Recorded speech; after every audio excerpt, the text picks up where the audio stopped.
বাংলাদেশের মুক্তিযুদ্ধের ইতিহাসে এমন কিছু প্রশ্ন রয়েছে যেগুলো আজও বিতর্কের কেন্দ্রবিন্দু। এর মধ্যে অন্যতম হল বাংলাদেশের স্বাধীনতার প্রকৃত ঘোষক কে। এই নিয়ে বিগত ফ্যাসিস্ট সরকার এক ধূম্রজাল তৈরি করে রেখেছে পরিকল্পিতভাবে। আসল সত্যটি কি? I, Major Ziaur Rahman, do hereby declare the independence of Bangladesh. 1970 সালের সাধারণ নির্বাচনে শেখ মুজিবুর রহমানের নেতৃত্বাধীন আওয়ামী লীগ নিরঙ্কুশ সংখ্যাগরিষ্ঠতা অর্জন করে। পূর্ব পাকিস্তানের জনগণ প্রথমবারের মতো আশার আলো দেখতে পায়।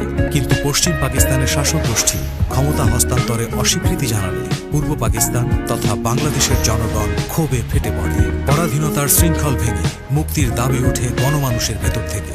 সারা দেশে জোরালো হয়ে ওঠে স্বাধীন বাংলাদেশের দাবি। কিন্তু 1971 সালের 7 মার্চের ভাষণে সেই জন আকাঙ্ক্ষা সুকৌশলে এড়িয়ে যান শেখ মুজিবুর রহমান। 7ই মার্চের যে বক্তৃতা করেছিলেন, এইটাকে অনেক লম্বা চওড়া করে তার গুণকীর্তন করা হয়। এটা বিশ্লেষণ করে দেখা যাবে যে এটা একটা ফাঁকা কতগুলো কথা ছাড়া, কতগুলো সেন্টিমেন্টাল আবেগপূর্ণ কথাবার্তা ছাড়া ওর মধ্যে সারবস্তু বলে কিছুই নাই।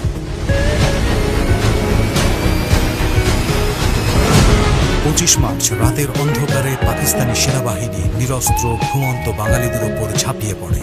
ঢাকায় শুরু হয় operation searchlight. Rajarbagh police lines, Pilkhana, Dhaka বিশ্ববিদ্যালয় সহ শহরের বিভিন্ন স্থানে চালানো হয় নির্মম হত্যাযজ্ঞ। প্রতিটি রাস্তা, প্রতিটি অলিতে গলিতে ছড়িয়ে পড়ে ধ্বংসযজ্ঞের চিহ্ন। পড়ে থাকে লাশ। সে রাতেই শেখ মুজিবুর রহমানকে তার ধানমন্ডির বাড়ি থেকে গ্রেফতার করা হয়। অবশ্য ইতিহাসবিদদের মতে শেখ মুজিবুর রহমান নিজেকে পাকিস্তানের হাতে তুলে দেন। শেখ সাহেব যে 25শে মার্চের ঘটার মুখে সবাইকে তিনি বলতেন চলে যেতে চলে যেতে, অথচ নিজে বসে থাকলেন। 25 তারিখে ঘরে বসে আত্মসমর্পণ করলেন। তিনি বাংলাদেশ স্বাধীন হোক এটা চাইলেন। তিনি চেয়েছিলেন পাকিস্তানের প্রধানমন্ত্রী হওয়ার জন্য। পরবর্তীতে সেটা প্রমাণিত হয়েছে। আরে সবাইকে যখন চলে যেতে বলছে, একটা পরিস্থিতি তৈরি হয়েছে, সেখানে বাড়িতে বসে থাকলে তো তাকে নিয়ে যাবি, তাকে ধরবে না? সবাইকে ধরছে, শেখ মুজিবকে ধরবে না? তিনি পাকিস্তানে চলে গেলেন, স্বেচ্ছায় গ্রেপ্তার হলেন। তাকে কেউ গ্রেপ্তার করতে আসে নাই। তিনি টেলিফোন করে বলে দিলেন যে আমাকে গ্রেপ্তার করে নিয়ে যাও। ঢাকার এই রক্তাক্ত রাতের খবর চট্টগ্রামে পৌঁছালে শহরে চরম উত্তেজনা ছড়িয়ে পড়ে। এদিকে পশ্চিম পাকিস্তানি সেনাদের জন্য আনা অস্ত্রভর্তি জাহাজ নোঙ্গর করা হয় চট্টগ্রাম বন্দরে।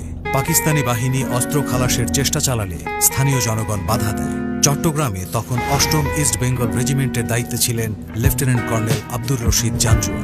তিনি মেজর জিয়াউর রহমানকে বন্দরে গিয়ে পরিস্থিতি নিয়ন্ত্রণে আনার নির্দেশ দেন। নৌবাহিনীর একটি ট্রাকে তুলে মেজর জিয়াউর রহমানকে বন্দরের দিকে পাঠানোর ব্যবস্থা করেন। সঙ্গে দেওয়া হয় একজন পশ্চিম পাকিস্তানি নৌবাহিনীর অফিসার। উদ্দেশ্য একটাই, সবকিছু যেন তাদের নিয়ন্ত্রণেই থাকে। তাজউদ্দিন সাহেব তো রেকর্ডার নিয়ে তার কাছে গিয়েছিলেন বলতে যে আপনি কোথায় কি হয় জানি না, একটা বক্তৃতা দিয়ে দেন, এখানে বক্তব্য যেটা আমরা প্রচার করতে পারবো যে বাংলাদেশের স্বাধীনতা ঘোষণা। তখন শেখ মুজিব তাজউদ্দিনকে বললেন, বলেন কি এটা যদি রেকর্ড করা যায় তাহলে তো আমাকে তো একটা দেশদ্রোহী বলবে। তো যিনি স্বাধীনতা ঘোষণা করতে যাচ্ছেন তিনি দেশদ্রোহী তারা বলবে বলে ভয়ে রেকর্ড করলেন না। কিন্তু শহরের পরিস্থিতি তখন একদমই স্বাভাবিক ছিল না। রাস্তা জুড়ে তৈরি হয়েছিল অসংখ্য ব্যারিকেড। প্রতিটি ব্যারিকেড অতিক্রম করতে করতেই সময় পেরিয়ে যাচ্ছিল। ঠিক এমন সময় আগ্রাবাদের একটি বড় ব্যারিকেডে তারা থেমে যান। পেছন থেকে দ্রুতগতিতে একটি জর্জ গাড়ি এসে থামল। গাড়ি থেকে নেমে ক্যাপ্টেন খালিকুজ্জামান ছুটে এসে মেজর জিয়াকে বলেন, চট্টগ্রামে পশ্চিমারা গোলাগুলি শুরু করেছে। লেফটেন্যান্ট কর্নেল MR চৌধুরী সহ অনেক বাঙালিকে হত্যা করেছে। শহরে রক্ত ঝরছে। এই খবর শুনে মেজর জিয়া কয়েক সেকেন্ডের জন্য চুপ করে থাকেন। মনে মনে ঠিক করে ফেলেন আসুক গরণে। তারপর দৃঢ় কণ্ঠে বলেন, উই রিভল্ট। মেজর জিয়াউর রহমানের এই ঘোষণা যেন মুহূর্তেই বদলে দেয় দৃশ্যপট। তিনি ক্যাপ্টেন খালিকুজ্জামানকে কর্নেল অলি আহমেদের কাছে ফিরে পুরো ব্যাটালিয়নকে যুদ্ধের জন্য প্রস্তুত করতে নির্দেশ দেন। একই সঙ্গে ব্যাটালিয়নের সব পশ্চিমা অফিসারকে গ্রেফতার করতে নির্দেশ দেন মেজর জিয়া। তার নির্দেশে তৎক্ষণাৎ লেফটেন্যান্ট কর্নেল জাঞ্জুয়া সহ অন্যান্য পশ্চিমা অফিসারদের গ্রেফতার করা হয়। বিদ্রোহের বার্তা ছড়িয়ে দিতে মেজর জিয়া টেলিফোন অপারেটরকে নির্দেশ দেন। অপারেটর আনন্দের সঙ্গে নির্দেশনা অনুসরণ করেন। DC, SP, DIG, Awami League নেতাকর্মী থেকে শুরু করে সারা দেশে বিদ্রোহের বার্তা পৌঁছে যায়। সুতরাং এটা 8ম বেঙ্গল রেজিমেন্ট, মেজর জিয়া এবং আমি lieutenant colonel M R Chowdhury, আমরা এই বাংলাদেশের স্বাধীনতার জন্য সর্বপ্রথমে এগিয়ে যাই। আমি চট্টগ্রামের কথা বলতে পারি যে গোটা ছাত্র সমাজ দেখতে গেছি। আমরা ওখান থেকে আবার লালদিঘিতে আসলাম, সেদিকে ওখানে ওই যে করেন্ট একটা দোকান ছিল, মিষ্টি দই সব মারা হচ্ছে, এগুলো বড় বাইরে করছে। আমাদের যেটুকু বলছে আমরা সেটুকুই করছি। আমরা শুধু এইটুকু বলছি যে আমাদের লেখাপড়া বন্ধ হয়ে যাবে, অতএব আন্দোলন করতে হবে। 26 মার্চ সন্ধ্যায় চট্টগ্রামের কালুরঘাট বেতার কেন্দ্রে যান মেজর জিয়াউর রহমান। বেতার কর্মীরা তাকে দেখে উৎফুল্ল হয়ে ওঠেন। সারা দেশে তখন পশ্চিম পাকিস্তানিরা নিপীড়ন শুরু করেছে। নেতৃত্বহীন দিশেহারা বাংলাদেশের মানুষকে কিভাবে যুদ্ধের জন্য প্রস্তুত করা যায় তা নিয়ে বেশ খানিকটা সময় ধরে ভাবলেন মেজর জিয়াউর রহমান। অবশেষে সঠিক শব্দ, সঠিক বাক্য ভেবে নেন মনে মনে। ভাষণ দেওয়ার জন্য প্রস্তুত করেন নিজেকে। 26 মার্চ রাত আনুমানিক 2:15 মিনিটে বজ্র কণ্ঠে মেজর জিয়া তার ঐতিহাসিক ভাষণটি দেন। মুহূর্তেই এক নতুন অধ্যায়ের সূচনা হয় বাংলাদেশে। গভীর ও দৃঢ় কণ্ঠে তিনি ঘোষণা দিলেন, I, Major Ziaur Rahman, do hereby declare the independence of Bangladesh. তখন তো রেডিওতে সমস্ত খবর টবর সব বন্ধ, কোথাও থেকে কোনো নিউজ পাওয়া যাচ্ছে না।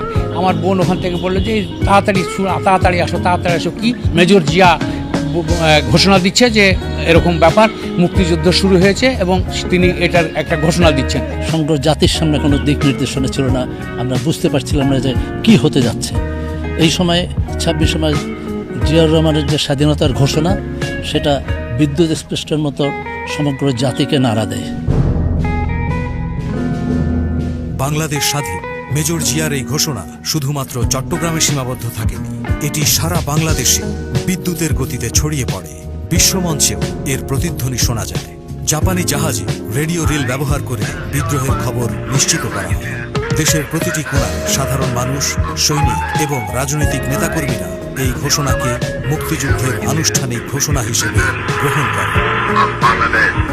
এবং 26 মার্চে আমাদের এই দেশের তরুণ যুবকেরা, তখন আমরা ওনার ভাষণের পর আমরা লাফিয়ে পড়ি। এবং সাধারণ মানুষের মনে তখন একটা রক্তের হিট আর কি, তখন আর কি তোড়জোড়ে আর কি মুক্তিযুদ্ধ মানুষ। এমনকি শুধু খালি আমরাই সাধারণ পাবলিক না, এর সাথে সাথে কিন্তু সেনাবাহিনীর লোক, পুলিশ, বিডিআর, ইপিআর যারাই তখন আর কি ছিল, তারা সবাই আর কি উজ্জীবিত হয় এবং বাংলার মানুষ, সাধারণ পাবলিক, ছাত্র জনতা সবাই কিন্তু একসাথে মিলে দেয় এই স্বাধীনতা সংগ্রামে কিন্তু অংশগ্রহণ। পুরো জাতিকে ঐক্যবদ্ধভাবে ঘুরে দাঁড়ানোর মন্ত্র হিসেবে কাজ করেছে মেজর জিয়ার এই স্বাধীনতার ঘোষণা। তবে চট্টগ্রামের বর্ষিয়ান রাজনৈতিক নেতারা শেখ মুজিবুর রহমানের নামে আরও একবার স্বাধীনতার ঘোষণা দিতে মেজর জিয়াকে অনুরোধ করেন।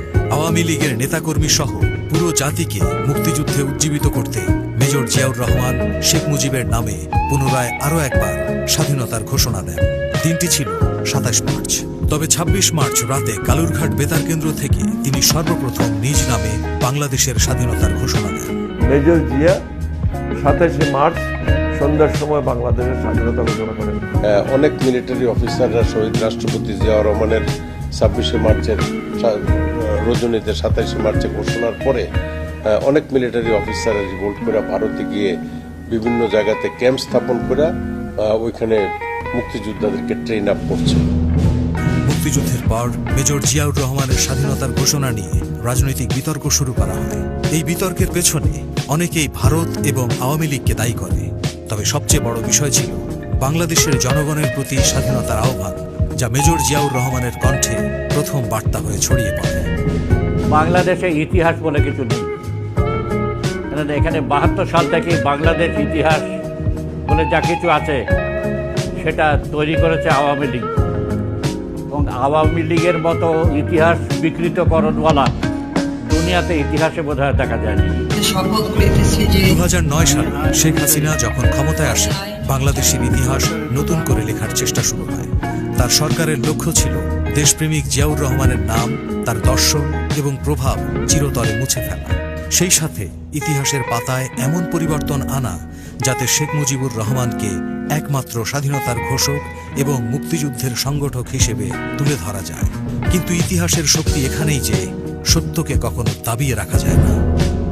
ভারত চেয়েছিল বাংলাদেশকে চিরদিনের জন্য তাদের একটা করদ রাজ্যে পরিণত করার জন্য। অনেকাংশে তারা সফল হয়েছিল, কিন্তু আল্লাহ রব্বুল আলামিন সেটা কবুল করেন নাই বিধায় অগাস্ট মাসে আমাদের ছেলেরা, আমাদের দেশের সাধারণ জনগণ রাস্তায় নেমে এসে হাসিনাকে এক কাপড়ে ভারতে পলায়ন করতে বাধ্য করেছে। 1971 সালের 25 মার্চ সেই ভয়ঙ্কর রাতে ঢাকায় পাকিস্তানি সেনাবাহিনীর নৃশংস অভিযানে চারিদিকে ছড়িয়ে পড়ে আতঙ্ক, পড়ে থাকে লাশের স্তূপ। সেই রাতে গ্রেফতার হন শেখ মুজিব। মুক্তিযুদ্ধ কিংবা স্বাধীনতার ঘোষণা দেয়া তখন তার পক্ষে ছিল অসম্ভব। আওয়ামী লীগের বড় বড় নেতারা তখন সীমান্ত পাড়ি দিয়ে আশ্রয় নিয়েছে ভারতে, বাকিরা ছিল আত্মগোপনে। সারা দেশ হয়ে পড়ে নেতৃত্ব শূন্য। ঠিক এমন এক মুহূর্তে এগিয়ে আসেন একজন বীর সাহসী সেনা কর্মকর্তা, মেজর জিয়াউর রহমান। কিন্তু ইতিহাসকে বিকৃত করার চেষ্টা চলছে বারবার।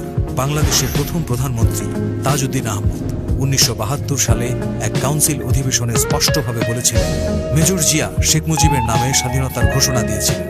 অথচ পতিত শেখ হাসিনা সরকার এই সত্যকে আড়াল করার অপচেষ্টা চালিয়েছে নানান কৌশলে। স্বাধীনতার ঘোষণা এবং মুক্তিযুদ্ধে মেজর জিয়ার সাহসী ভূমিকা শুধু দেশে নয়, বিদেশেও প্রশংসিত হয়েছে। বিশ্বের প্রভাবশালী পত্রিকা new York Times, Wall Street journal, Times ম্যাগাজিনের মতো সংবাদ মাধ্যমগুলো তাকে স্বাধীনতার নেতা হিসেবে স্বীকৃতি দিয়েছে। এমনকি ভারতের তৎকালীন প্রধানমন্ত্রী ইন্দিরা গান্ধীও স্বীকার করেছিলেন, স্বাধীনতার ডাক এসেছিল মুজিব গ্রেফতার হওয়ার পর, তার আগে নয়। তবে মেজর জিয়ার গল্প এখানেই থেমে যায়। পুরো মুক্তিযুদ্ধ জুড়ে এবং স্বাধীনতার পরে দেশের ক্রান্তিকালে তিনি অবতীর্ণ হয়েছিলেন ত্রাণকর্তা হিসেবে। স্বাধীনতার ঘোষণার প্রাক্কালে মেজর জিয়াউর রহমানের সাহসী নেতৃত্বে 8ম ইস্ট বেঙ্গল রেজিমেন্ট বিদ্রোহ শুরু করে। উত্তোলন করা হয় স্বাধীন বাংলাদেশের পতাকা।